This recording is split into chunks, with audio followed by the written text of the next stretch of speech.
Everybody's sleeping today. It's a snow day. Kids are sleeping. Hi, Gucci. Hi, Gucci. Everybody's sleeping today since it's a snow day, and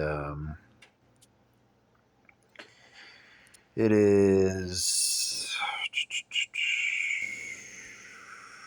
Sunday, January 22nd, 1:16 p.m. And just wanted to do an update. So I went through every theological holy text in history, and I wrote a comment today talking about how Jesus Christ is the Alpha and Omega. And I mentioned this before about it being a rolling story. And there are extremely different conceptions and misconceptions about the book of Revelations. So I was leaving comments where I could just to clarify for people, and I made a playlist called Comments Say Everything. Now, a lot of people, you spend enough time in these things, but you have to go through history and you figure out the minute details on everything. For instance, Jesus Christ is known as the Alpha and Omega. Some people don't realize that because of the principalities with wolves. The wolves actually, one mate for life, altruism, Alpha, Omega, and Sigma.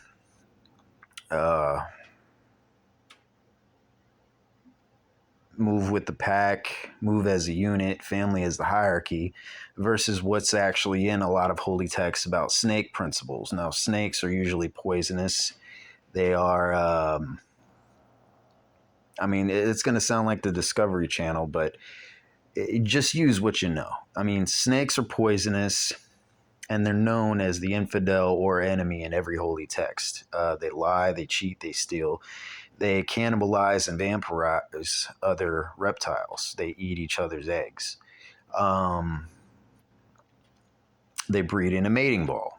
That means dudes and rubbing on other dudes just to get to one female. That's an orgy. And you can actually tell where a lot of these things start to come very, very easy and understandable. Now, throughout history, if you look at the Crusades, Catholicism instituted all these crazy things about people joining the ranks. So they used people that they could and they indoctrinated them, and then they tried to call them Catholics. Even Christians got thrown into the mix, but it was pretty much Christians fighting Arabs, and that was brother versus brother, and that's a no-no. Catholicism, even Catholics are going against what the Vatican diocese is actually putting out there. They came out with the John Jay study report, and that's a very, very important document.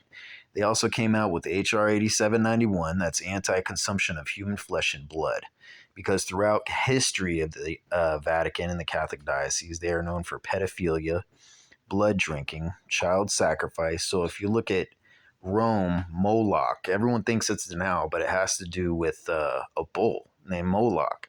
And they're trying to deify Satan. So everything Catholicism is pretty much Satanism, anti-Christianity, and Luciferianism. Underneath the Vatican in the basement, there is actually a Luciferian shrine. Joe Rogan even talked about this on his podcast. And a lot of people felt they were just being lied to. You look at a lot of professors and they get very, very pissed off about this stuff because the entire diocese, if you read that John Jay study report, that's over 5,000 pedophiles and another 3,000 that weren't even priests. That's 5,000 priests and another 3,000 that were bishops, cardinals, nuns. If you look at the history going on right now, they were raping the brides of Christ as well as forcing them to have abortions. Now, this has all been put in here, but if you look at Revelations, people get worried about the wolf coming back and the beast coming back, and that's actually a good thing. You see a lot of these animal reports about sheep moving around in circles, and a lot of creatures that were in mythology. Now, people don't know about Aluka that's in the King James Version Bible as well as the Torah. It's a very, very bad creature, pretty much everything that the Catholics deify, along with Moloch, the bull that's erected. And it's just a shitty face looking bull, the golden calf from Mubi. Now, if you're not a pedophile, you shouldn't get pissed at me for saying this, okay? If you've been a good Catholic all your fucking life, then you're a Christian. Don't drink alcohol. If you look up the definition for alcohol, it's a Middle Eastern definition that's put out there.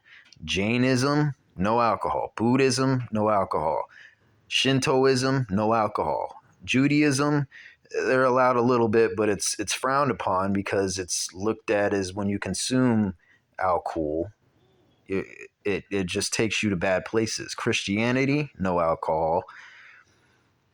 All the Middle Eastern cultures, holy texts, religions, whatever you want to call them, spirituality, they're completely against alcohol for that reason.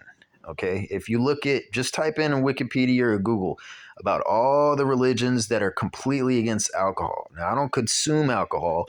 I don't really hang with people that consume alcohol. But I mean, that's why we have regulations and law nowadays for people to have an age limit for alcohol consumption. It doesn't make it good.